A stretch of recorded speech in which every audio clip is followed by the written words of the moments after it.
Hi guys, welcome to the channel. In today's video, I'm going to show you how you can shop on Instagram. So the first step you simply need to do is to open Instagram application and you need to find the profile that enable shop. So I'm on the Kylie skin for example, and here you need to click on shop and now you can see different products. So let's suppose I want to buy this product. You simply need to click on that. So here you can see this is option, click on that basket.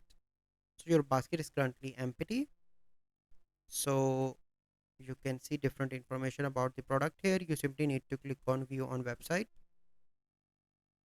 so it will take you to the direct website as well.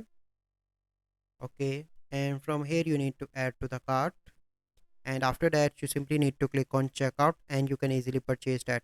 So this is the process. I hope you find this video helpful. If you find this video helpful, must like this video, subscribe to our YouTube channel for future videos. We'll see you in the next video. Thank you. Have a good day.